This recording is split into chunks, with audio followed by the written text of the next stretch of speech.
Please open your Bible sa James chapter 1, verses 9 to 11.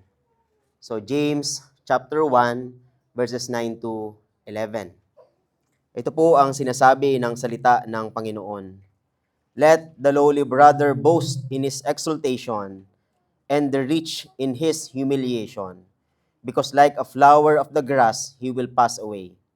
For the sun rises with its scorching heat and withers the grass. Its flower falls, and its beauty perishes.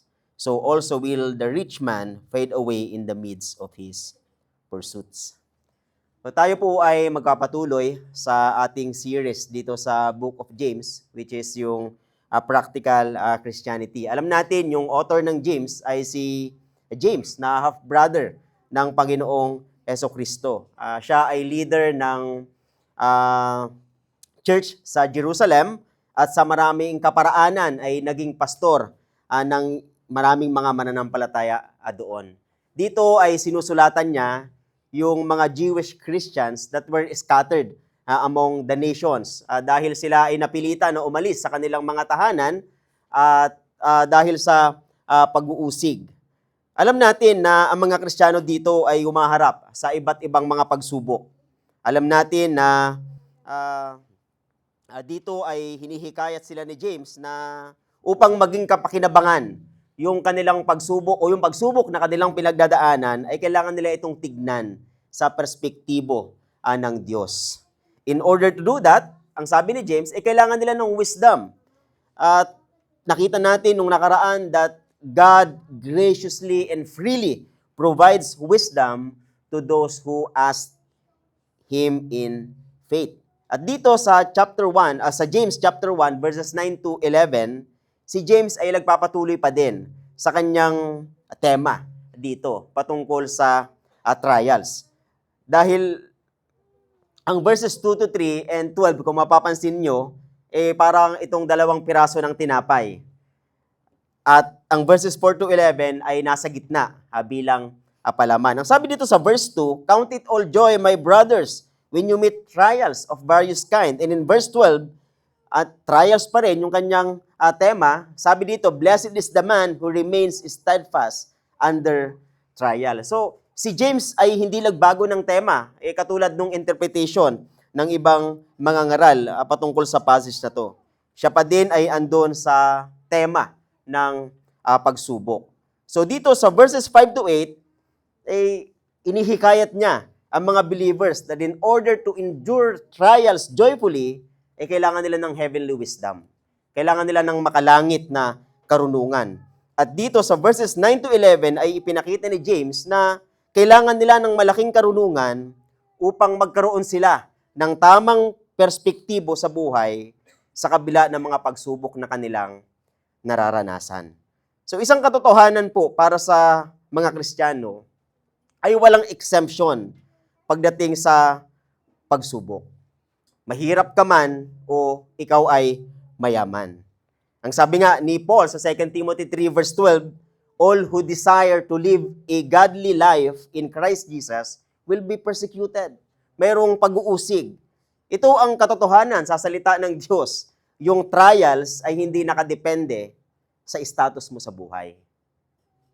Dahil kung ikaw ay totoong Kristiyano, ikaw ay makakaranas ng mga pag-uusig. Ikaw ay makakaranas ng mga pagsubok. Di ba sinabi nga ng Panginoon sa John 15 verse 20, "If they persecuted me, they will also persecute you." Kung ako'y kanilang inusig, sinabi niya sa kanyang mga disipulo, they will also persecute you. Hindi pwedeng sabihin ng mayamang Kristiyano na, exempted ako sa trials. Para lamang yan sa mga mahihirap. No, ang sabi sa salita ng Diyos sa 1 Corinthians 10 verse 13, "No temptation has overtaken you that is not common to man." So, ibig sabihin, yung trials, it is common to man. Maging sa mga Kristiyano. But God is faithful. Ang sabi dito, "And He will not let you be tempted beyond your ability. But with the temptation, He will also provide the way of escape that you may be able to endure it." At dito sa ating passage, ay makikita natin ito na in-address ni James yung dalawang grupo ng tao na ito. Yung mahirap, ang sabi niya, yung lowly brother, and yung mayaman o yung rich. Dito ay hindi sinasabi ni James na ang kahirapan ay mabuting bagay o ang kayamanan ay masamang bagay. Ngunit sinasabi niya na ang kahirapan at maging ang kayamanan ay isa sa mga iba't ibang pagsubok ng buhay na kailangan tiisin o napagdaanan ng isang Kristiyano.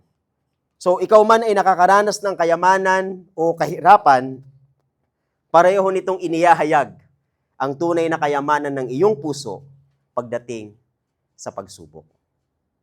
Sa iglesia, hindi mawawala na mayroong mayaman at mahirap, o mayroong may kaya, o mayroong wala. Yan ang isa sa mga nakakamangha na ginawa ng Panginoong Jesus. Both rich and poor can have fellowship with each other because they are one in Christ. Sila ay iisa kay Kristo. At yan nga ang ina-address ni James dito sa chapter 1, verses 9 to 11. Pero later, ay i-address niya yung mga ungodly na mayayaman na umuusig sa mga mahihirap na Kristiyano, ngunit pagdating dito, hindi yan ang focus ni James. Bagkus ina-address niya yung dalawang grupo ng tao na parehong Kristiyano. So, si James dito ay nagbibigay ng guidance kung paanong ang mayaman at mahirap ay magkakaroon ng fellowship sa isa't isa bilang mga tao ng Diyos. At isa nga sa mga problema na kapag nagsama ang mayaman at mahirap sa isang iglesia, ay ang problema ay yung pagmamalaki or yung boasting. Yan ang nakita ni James dito. Ngunit bagaman concerned si James sa mga bagay na iyon, hindi niya nakita na yung boasting ay problema. Bagkus nakita niya yung boasting bilang solusyon. Sinabi niya dito sa verses 9 to 10 that the lowly brother should boast in his exaltation. And ganun din sa mayayaman dito, they should also boast, not in exaltation, but in his humiliation. Yun sa kanyang pagpapakababa. So ulitin ko lang po yung sinabi sa verse 9 and 10, let the lowly brother boast in his exaltation and the rich in his humiliation.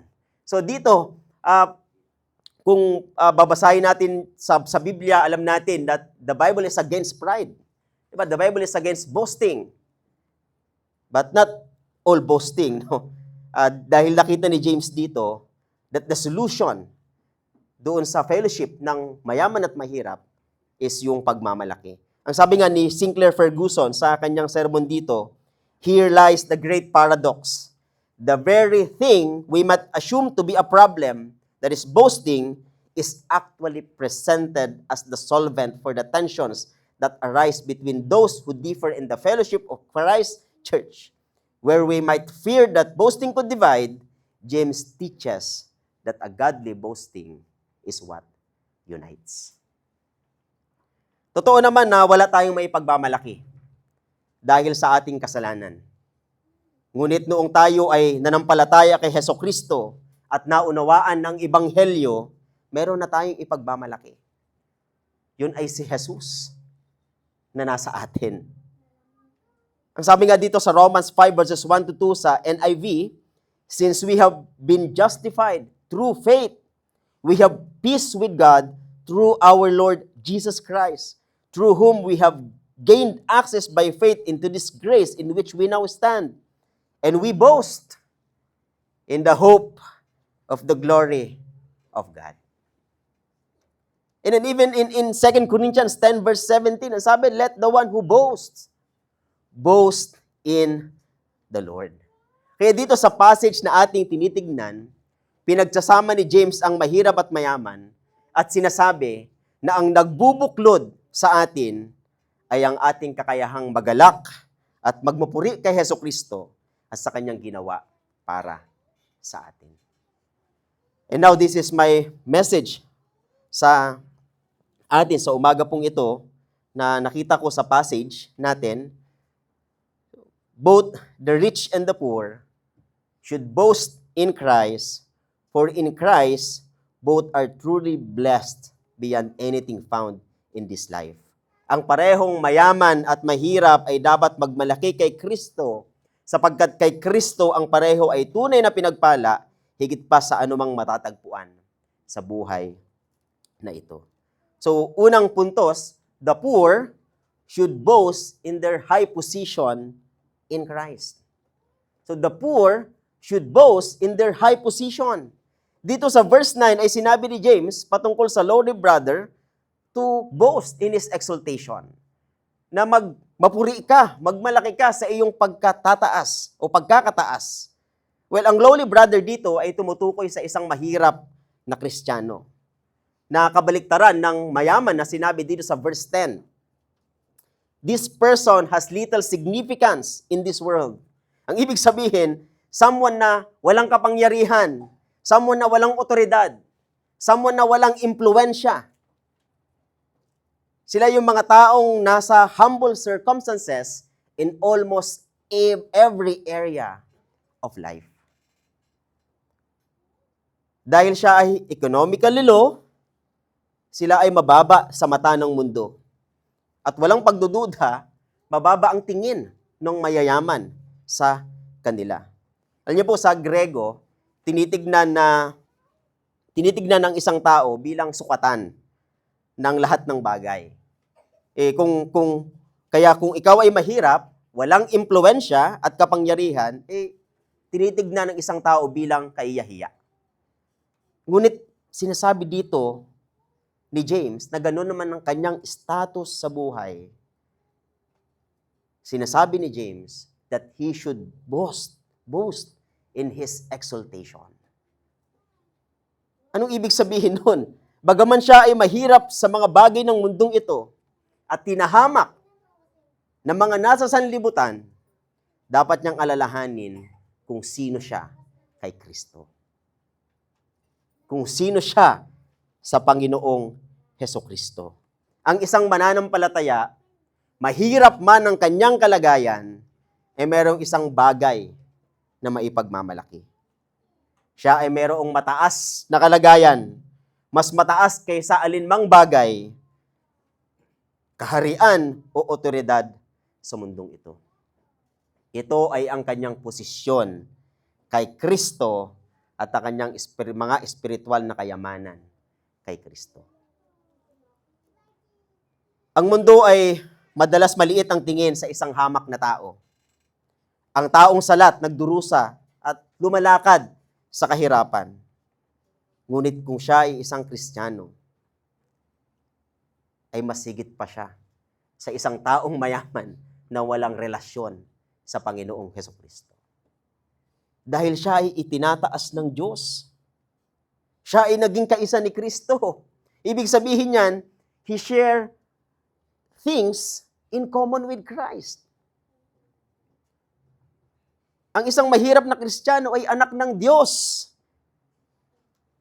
Kasamang tagapagmana ng kaharian. Ang sabi nga dito sa Romans 8 verse 17, and if children, then heirs of God, and fellow heirs with Christ. Kasamang tagapagmana ni Kristo, provided we suffer with Him, in order that we may also be glorified with Him.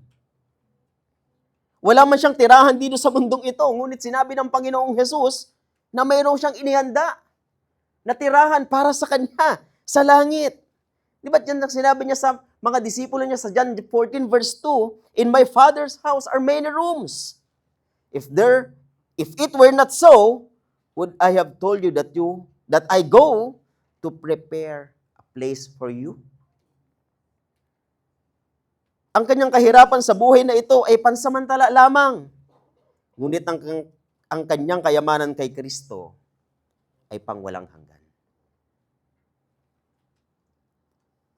Sabi nga dito sa 2 Corinthians 4 verse 17, for this light momentary affliction is preparing for us an eternal weight of glory beyond all comparison. Ang isang Kristiyanong mahirap ay nakaluklok, nakasama ni Kristo sa kalangitan.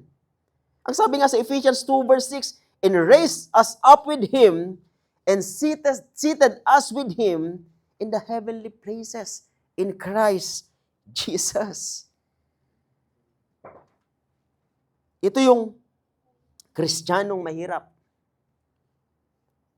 Well, isang halimbawa nito dito ng Biblia ay si Lazarus. Di ba si Lazarus sa Luke 16? Sinabi lang Panginoon doon na sobrang hirap ng buhay nitong si Lazaro. Ang description nga sa kanya ng Bible, siya ay puno ng sugat. At upang siya ay makakain, ay naghihintay lamang na may mahulog sa hapag-kainan ng mayaman. Ngunit nung sila ay namatay, bumaliktad ang kanilang sitwasyon. Si Lazarus, nasa kandungan ni Abraham. Ang mayaman ay nasa Hades, nahihirapan. Sa mata ng mundo, ang isang mahirap na tao ay walang-wala. But in Christ, He is rich beyond measure. Walang sukat ang kanyang yaman kay Kristo. Sabi nga ni John MacArthur dito, he may be considered the scum of the world. Scum is C-U-M. The dregs of all things in the eyes of the world. But in God's eyes, He is exalted. He may be hungry, but He has the bread of life. He may be thirsty, but He has the water of life. He may be poor, but He has eternal riches. He may cast aside by men, but He has been eternally received by God.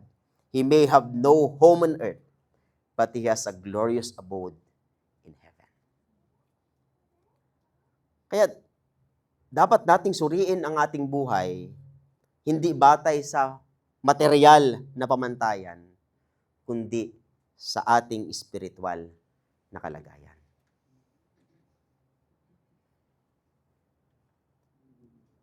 Kaya ang mahihirap, ang sabi ni James, dahil ito yung kanyang kalagayan, dapat siyang magmalaki sa kanyang pagkakataas. He is already exalted. Di ba? Yun ang sinabi ni James dito. Hindi niya sinabing, you will be exalted. Hindi, sinabi niya, they are already exalted. Kaya dapat silang magmalaki sa katotohanan na ito, na itinaas sila ni Kristo. Hindi dahil sa sila ay mahirap, kung hindi dahil kay Kristo. Alam niyo po, ang ilang mga ngaral ay ginagamit ang phrase na boasting in the Lord sa maling pamamaraan. Sinasabi nila na kung meron kang material na pangangailangan, kailangan ikaw ay magmalaki na natanggap mo na ang pangangailangan na iyon. At ang pagmamalaki na iyon ay patunay ng iyong pananampalataya. And that faith, sabi nila, will glorify God as your word of confession speaks a blessing into existence. So name and claim it. Believe that you have received it. Hindi yan ang tinutukoy ni James dito. Ang pagmamalaki ay walang kinalaman sa mga bagay na makamundo o sa pagbabago ng realidad. Ang tunay na pagmamapuri sa Panginoon ay ang pagmamapuri tungkol sa Kanya. Pagmamalaki sa Kanyang dakilang katangian, ng Kanyang mga ginawa para sa atin, ng Kanyang patuloy na ginagawa, at ng Kanyang mga ipinangakong gagawin. Sabi nga, hindi ba, sa Jeremiah 9 verses 23 to 24, thus says the Lord, let not the wise man boast in his wisdom. Let not the mighty man boast in his might. Let not the rich man boast in his riches. But let him who boast in this, that he understands and knows me. That I am the Lord who practices steadfast love, justice, and righteousness in the earth. For in these things I delight, declares the Lord.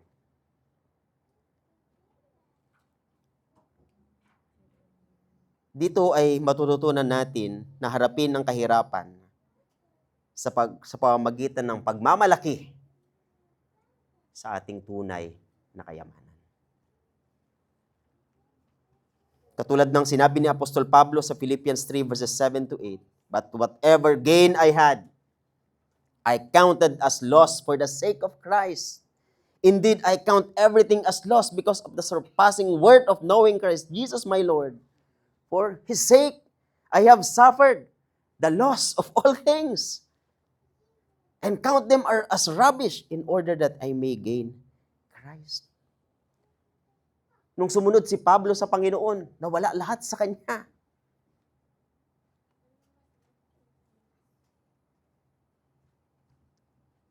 Lahat ng kanyang worldly accomplishments. But compared to Christ, sabi niya, all things are rubbish. Minsan tayo ay nag-iisip na kung meron lang tayong mas maraming pera, tayo na ay magiging masaya. Marahil, katulad ko, ay dumaan ka rin sa pag-iisip na sana manalo ako ng loto. Di ba? O anuman. Although, hindi ako tumataya ng loto, no?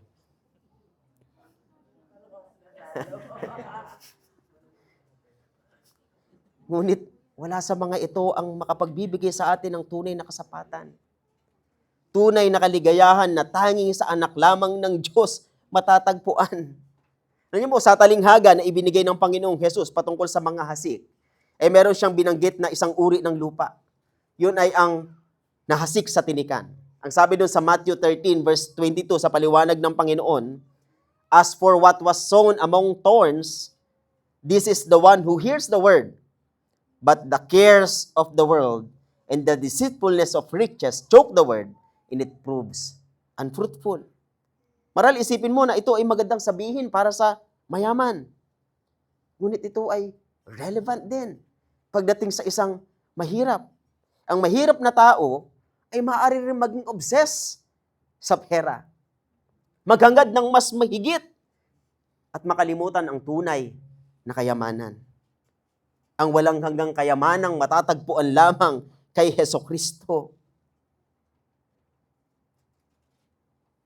Well, kilala nating lahat si John Bunyan, hindi po ba, bilang sumulat ng The Pilgrim's Progress at ng ibang mga libro na kanyang isinulat. Ngunit marahil ay lingid sa kaalaman ng iba na si John Bunyan ay namuhay sa kahirapan. Ang kanyang trabaho na minana niya sa kanyang ama ay gumagawa at tagatapal ng mga palayok at kawali sa England. Siya ay may kaunting formal na edukasyon at namuhay sa kahirapan. Gayunpaman, siya ay mayaman sa pananampalataya at buong pusong inialay ang sarili sa pangangaral ng Ebanghelyo. And because of this, siya ay nakulong. But despite his suffering, he gloried in his position in Christ. Sa kanyang kulungan nga, isinulat niya, I am indeed in prison now, in body, but my soul is free and walks at liberty. Sa kabaliktaran, nung panahon din niya na siya ay nakulong, doon si King Charles II, na namuno sa England doong panahon ni Bunyan. At itong si King Charles ay namuhay sa maranyang pamumuhay. Worldly pleasures ang kanyang pamumuhay. Siya ay may malaking kayamanan, may kapangyarihan, malakas ang impluensya. But King Charles was known for his indulgence in pleasure. Sa kabila ng kanyang kayamanan, hindi niya natakasan ang kamatayan. Noong 1685, siya ay biglang nagkasakit at namatay sa matinding paghihirap. He had spent his life in comfort, ngunit sa huli ang kanyang yaman at kapangyarihan ay natuyo, nalagas, na parang isang bulaklak sa parang. Anong kalagayan ang meron ka ngayon? Masasabi bang ikaw ay nasa isang hamak na kalagayan? Kulang ka ba sa kinakailangang pananalapi o ikaw ba ay mahirap sa ibang aspeto ng buhay? Meron ka bang kakulangang nararanasan? Ito ay hamon para sa iyo.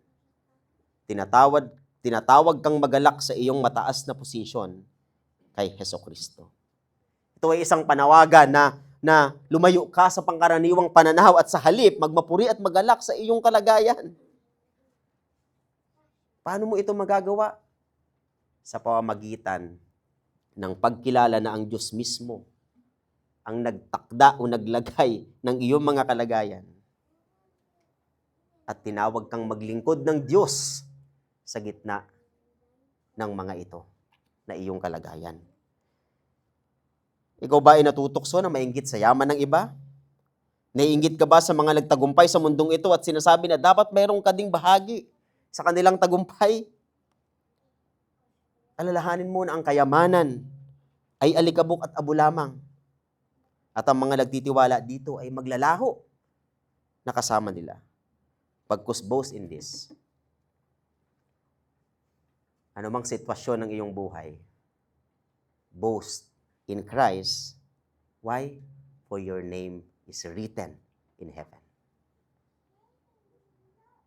Ang pangalan mo ay nakasulat sa langit.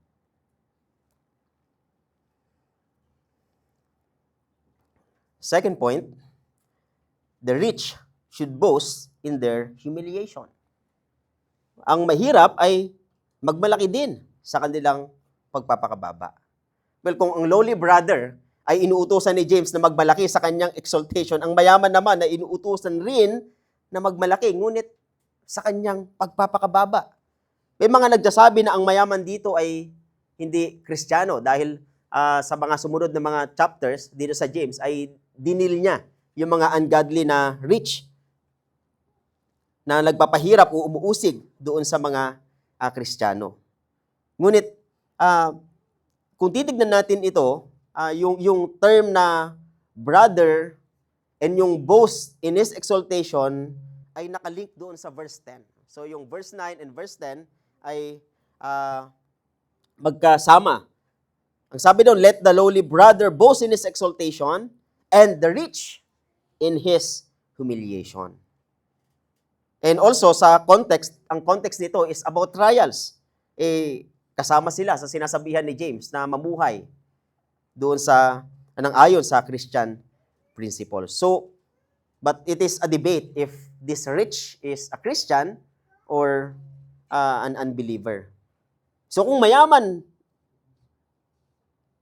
dito, so kung Kristiyano ang mayaman dito, which I believe they are, ay sinasabi ni James na magmalaki sila sa kanilang mababang kalagayan. Ang ibig sabihin, ang mayamang mananampalataya ay dapat magmapuri, hindi sa kanyang kayamanan o mataas na posisyon sa lipunan, ngunit sa kanyang pagkakakilanlan kay Kristo at sa kanyang mga tao. Alam niyo po, ang malaking panganib ng kayamanan ay nagbibigay sa tao ng peking seguridad. False security. Bakit? Dahil iniisip niya na siya ay ligtas na sa anumang pagsubok at maiwasan ang anumang sitwasyon na hindi niya nais harapin dahil meron siyang sapat na mapagkukunan upang ito ay matakasan. Ito ay dahil kapag ikaw ay mayaman at financially comfortable, kadalasan, wala kang matinding pangangailangan. Naibibigay naman. May papagkukunan ka naman. Ngunit ang problema, hindi mo makikita na kailangan mo ang Diyos. At kung lalapit ka man sa Diyos, hindi dahil sa ikaw ay nangangailangan, kundi dahil pakiramdam mo ay ginagawan mo lamang ng pabor ang Diyos. May nanidig nga akong preaching dati, ang sabi niya, yung mga mayayaman daw ay hindi na masyadong nananalangin. Kung manalangin daw sila ay puro na lang pagpapasalamat. Pwedeng may katotohanan. No? Alam niyo po, si James dito ay hindi against sa kayamanan. Maging ang buong Biblia, ang deep concern ni James dito ay hindi dahil mayaman ng tao, ngunit inilalagak ng taong iyon ang kanilang tiwala sa kayamanan. Sa Matthew 19, makikita natin yan sa binatang mayaman na lumapit sa Panginoon na nagtanong kung anong gagawin niya na mabuting bagay upang magkaroon ng buhay na walang hanggan. Sinagot siya ng Panginoon. Patungkol doon sa second great commandment, patungkol sa pagmamahal sa kapwa. At sinabi ng mayaman na nagagawa niyang lahat ng ito. Ngunit siya ay nagtanong ulit, ano bang kulang sa akin? At sinabi ng Panginoon sa verse 21 ng Matthew 19, kung ibig mong maging ganap, humayo ka, ipagbili mo ang iyong mga ari-arian at ibigay mo sa mga dukha at magkaroon ka ng kayamanan at magkakaroon ka ng kayamanan sa langit, pagkatapos ay pumarito ka at sumunod ka sa akin. Ngunit yung binatang mayaman ay umalis ng malungkot sapagkat napakarami niyang ari-arian. Ang reaksyon niya ay nagpapakita na ang priority ng kanyang buhay ay hindi ang Diyos, kundi ang kanyang kayamanan. Isa pa sa mga trials na pwedeng harapin ng isang mayaman is to boast in their riches. Kaya ang advice ni James dito ay not to boast in their riches, but in their humiliation. Well, ang salitang humiliation dito ay kapareho na ginamit na salita sa Philippians 2 verse 8, if you will remember. Ang sabi doon, in being found in human form, He humbled Himself by becoming obedient to the point of death, even death on a cross. So sinasabi ni James dito na tularan niyo si Kristo na mayaman, ngunit nagpakababa. Paano may ipapakita ng mayaman ang pagpapakababa? Katulad ng kapatid na mahirap na kailangan niyang paalalahanan ng kanyang sarili ng mga kayamanang mayroon siya kay Kristo, ay ganoon din ang mayaman. At kailangang maalala ng mayamang Kristiyano na kung anong meron siya, ay dahil lamang sa biyaya ng Diyos. Dahil ito ipinagkaloob sa kanya ng Panginoon. Ang sabi nga ni Apostle Paul sa 1 Corinthians 4 verse 7, "For who sees anything different in you? What do you have that you did not receive?" Anong meron ka ngayon na hindi mo natanggap? If then you receive it, why do you boast? Boast as if you did not receive it. So sinasabi ni Paul na ang lahat ng meron ka ay natanggap mo dahil ito ay ipinagkaloob sa iyo ng Diyos. Alam niyo po, isa sa mga 7 churches sa Revelation ay yung church ng Laodicea. At yung description ng Panginoon sa kanila is they are lukewarm. They are neither hot nor cold. Kaya ang sabi ng Panginoon sa kanila, dahil ganun ang kanilang kalagayan, He will spit them out of His mouth. They are lukewarm toward Christ. Dahil akala nila na mayroon na sila ng lahat maliban kay Kristo. Ang sabi nga ng Panginoon sa Revelation 3 verse 17, "For you say, I am rich, I have prospered, and I need nothing, not realizing that you are wretched, pitiable, poor, blind, and naked." Sila ay malamig kay Kristo dahil iniisip nilang mayroon na sila ng lahat ng kailangan nila maliban sa Kanya. Nakalimutan nila na si Kristo lamang ang tunay nilang kailangan. Well, ito ay isa sa mga tukso ng kayamanan. Ito ay isang pagsubok na nangangailangan ng pananampalataya at isang hamon na dapat idalangin sa Diyos upang bigyan niya tayo ng karunungan. Dahil ang tao kasama ang mga Kristiyano ay may natural tendency na magtiwala sa mga material na bagay, ipinakita ni James dito na yung mga panganib ng kayamanan. Dito nga sa verses 10 to 11, sinabi, "Because like a flower of the grass, he will pass away. For the sun rises with its scorching heat and withers the grass. Its flower falls, and its beauty perishes. So also will the rich man fade away in the midst of his pursuits."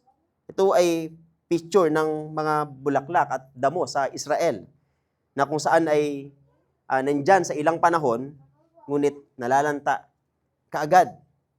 Ang imagery na ito ay hiniram niya sa Isaiah 40 verses 6 to 8.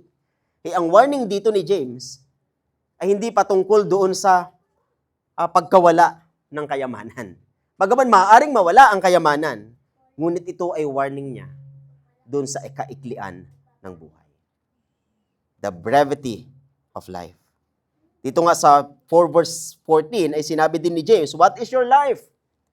For you are a mist that appears for a little time and then vanishes." Nandyan ka ngayon, bukas, wala ka na. Ganun kaigli ang buhay. Alam niyo po, si Jean-Louis Calment, sa panahon natin ngayon, ang pinakamatandang tao na nabuhay sa mundo. Siya ay nabuhay ng 122 years and 164 days. Kung titignan natin, ito ay mahabang panahon na. Nasulit ang kanyang buhay. but in view of eternity, hamog lang. Nandyan ngayon, bukas wala na.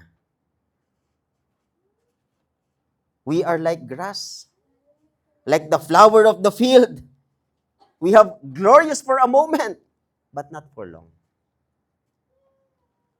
Kaya dapat ang panalangin natin ay katulad ng panalangin ni David sa Psalm 39 verses 4 to 5. Ang sabi dito, O Lord, make me know my end, and what is the measure of my days. Let me know how fleeting I am. Behold, you have made my days a few handbreadths, and my lifetime is as nothing before you. So kung ang tao ay umaasa lamang sa kanyang yaman bilang batayan ng kanyang halaga at seguridad, ang kaluluwa ng taong iyon ay mapapahamak. Alam niyo yung hindi kayang bilhin ng pera? Sabi kasi nila, nabibili na lahat ng pera ngayon. Yung hindi kayang bilhin ng pera ay yung kaluluwa. Di ba sinabi ng Panginoon sa Mark 8 verses 36 to 37, sabi niya, For what does it profit a man to gain the whole world? Nakuha mo ang lahat ng bagay dito sa mundong ito. Mayroon ka ng lahat. Katulad mo si Elvis Presley na maraming mga sasakyan, iba't iba. O sino mang mayaman dyan.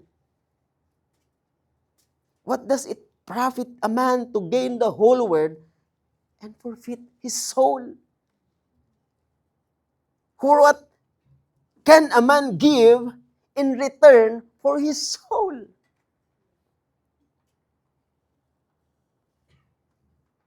Dahil alam natin na maikli ang buhay, we should put our hope in what is lasting, in what is eternal. Sabi rin ni Peter sa 1 Peter 1 verses 24 to 25, all flesh is like grass in all its glory, like the flower of the grass. The grass withers and the flower falls, but the word of the Lord remains forever. Ang salita ng Panginoon ang mananatili magpakailanman. Kaya kung meron tayong ipagmamalaki, ay hindi ang yaman kung anumang meron tayo, kundi si Jesus na nasa atin. Dahil ang katotohanan, apart from Christ, nasan tayo? We are nothing.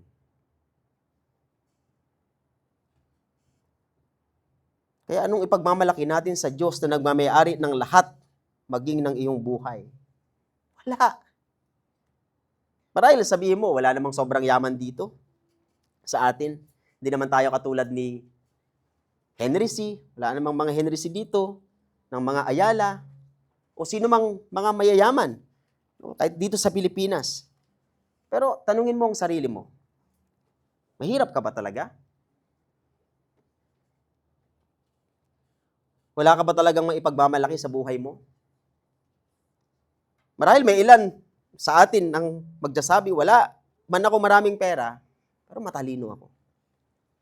Masigit pa yung kaysa sa yaman. Wala man akong kayamanan, pero ma-impluwensya akong tao. Wala man akong kayamanan, pero madami akong natutulungan. Wala akong kayamanan, pero tignan mo yung pamilya ko. Nagsikap ako, napagtapos ko lahat ng pag-aaral ng mga anak ko. Ito na sila ngayon, edukado.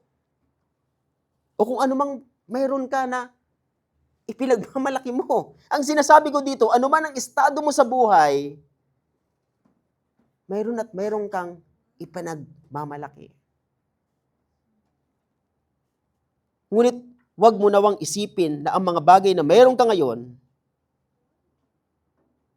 will brought you security, will brought you happiness. Si Kristo at si Kristo lamang ang makapagbibigay sa atin nito.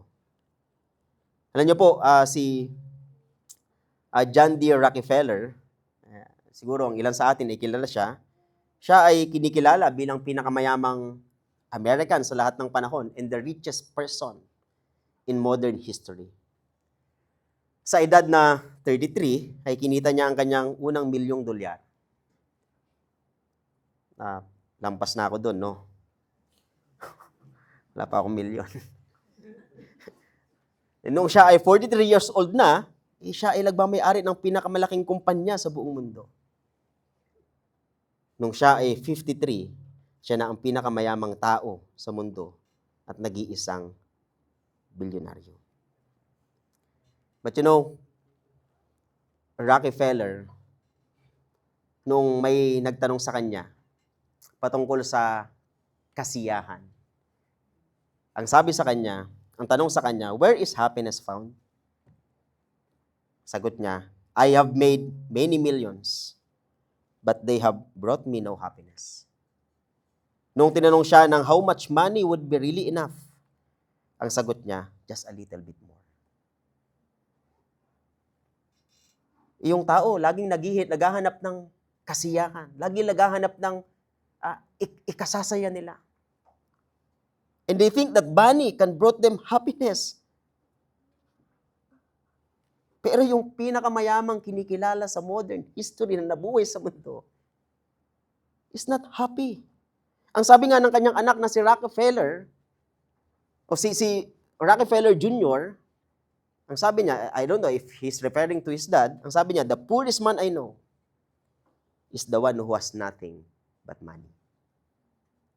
Yung pinakamahirap na kilala ko, ang sabi niya, ay ang isa na walang ibang meron kundi pera. Well, ang kwentong ito ay nagpapaalala sa atin na ang tunay na sakutan ng isang tao ay hindi ang kanyang kayamanan. Hindi kung ano ang meron ka, kundi ang kanyang kabanalan at relasyon kay Kristo. Sa huli, ang kayamanan ay lilipas, ngunit ang katapatan kay Kristo ay mananatili magpakailanman. Anumang economic state ang ating kinalalagyan, anumang mayroon ka sa iyong buhay, ang perspektibo ng pananampalataya ay sinasabi sa atin na magmalaki lamang tayo kay Jesus at sa katayuang ibinigay niya sa atin sa kanyang kaharian. Hindi dahil sa ating kayamanan at kahirapan kaya tayo ay pinagpala at pinagpapala ng Diyos, kundi dahil sa relasyon natin kay Jesucristo. Kaya siya lamang dapat ang ating kayamanan. At kung si Kristo ang ating kayamanan, ang challenge, we will commit our resources, our money, our time, our talents to His work in this world. Dahil kung saan natin iniimbak ang mga pagpapala ng Diyos, ay doon nakikita kung saan tayo nagmamapuri. Kung saan natin inilalaan yung mga bagay-bagay na ipinagkalob sa atin ng Diyos, ay doon nakikita kung nasaan ang ating puso.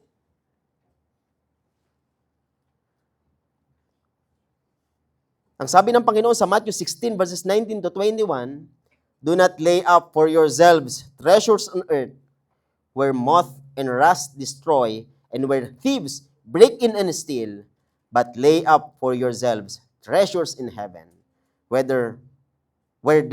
neither moth nor rust destroys, and where thieves do not break in and steal. For where your treasure is, there your heart will be also. Kaya whatever resources that God has provided for us, gamitin natin ito para sa ikalalawak ng kanyang kaharian. Iimbak natin ang mga ito doon sa hindi maglalao, hindi kukupas, hindi matutuyo. Sabi nga ni C.T. Studd, only one life. You have only one life. It will soon be past. Only what's done for Christ will last. You have only one life. Mawawala yan isang araw. Ano man yung meron ka ngayon, hindi mo yan madadala. Kahit sunugin ka, hindi ka mangangamoy pera. Kung paano ka isinilang sa mundo, ganun ka ni mawawala. Wala. Lahat. But the Bible promised those who has, o doon sa mga taong may relasyon kay Kristo, na sila ang kanilang kayamanan ay mananatili magpakailanman. Sa mga hindi mananampalataya, sa mga walang relasyon sa Panginoong Hesukristo, ay ang pinagmamalaki ng iyong buhay ay hindi si Jesus. Hindi siya yung tunay mong kayamanan. Bagkus ang iyong pinagmamalaki ay yung mga bagay na mayroon ka ngayon. Ngunit tulad ng sinabi ni James dito, ikaw din ay lilipas na gaya ng bulaklak sa parang. Kapag nangyari yun, anuman ang mga ipinagmamalaki mo ngayon ay hindi mo kayang dalhin sa oras ng iyong kamatayan. Alalahanin mo ang mayaman. Nagpakasaya sa buhay na ito, ngunit sa huli ay nagdusa sa impyerno. Kaya ang hamon sa iyo, lumapit ka sa Panginoon, manampalataya ka kay Jesus, pagsisihan at talikdan ang iyong mga kasalanan. Si Jesus, mayaman, nagpakababa para sa makasalanang katulad natin, katulad mo, upang ikaw din ay maging mayaman sa kanyang kaharian. At kapag ikaw ay sumampalataya, nagsisi sa iyong mga kasalanan, doon mo pa lamang maaangkin ang katotohanan na si Jesus lamang ang tunay mong yaman. Tayo ay manalangin. Ama naming Diyos na nasa langit, kami po ay nagpapasalamat sa paalala ng inyong mga salita. Salamat po, Panginoon, dahil yung aming relasyon sa inyo ay nagbigay sa amin ng tunay na yaman. Walang iba kung hindi si Jesus at ang buhay na walang hanggan. Kaya, Panginoon, nawa, tulungan niyo po kami ng inyong biyaya na magmalaki, anuman ang aming kalagayan, magmalaki sa inyong ginawa sa amin, sa inyong gagawin sa amin. Magmalaki kung sino kayo, Panginoon. Nakilala namin kayo bilang aming Diyos. At ganoon din po ay dalangin namin para sa mga kaibigan namin na wala pang relasyon kay Jesus na nandito sa aming kalagitnaan. We pray, Panginoon, na makita niya na wala siyang maipagmamalaki sa inyong harapan. Makita niya si Jesus bilang kanyang dapat na ipagmalaki sa kanyang buhay. Hindi yung mga bagay na mayroon siya. Makita niya, Panginoon, yung kanyang sarili na makasalanan at makita niya si Kristo bilang solusyon sa kanyang kasalanan. At nawa, Panginoon, sa inyong biyaya at kalooban, ay kilusan niyo po ang kanyang puso ng inyong banal na espiritu upang sa ganun makita niyo yung realidad ni Jesus. Realidad, Panginoon, din ng mga hindi sumasampalataya kay Jesus. Maraming salamat po sa inyo muli, Panginoon. Ito po ang aming panalangin sa pangalan ng aming Panginoong Hesukristo.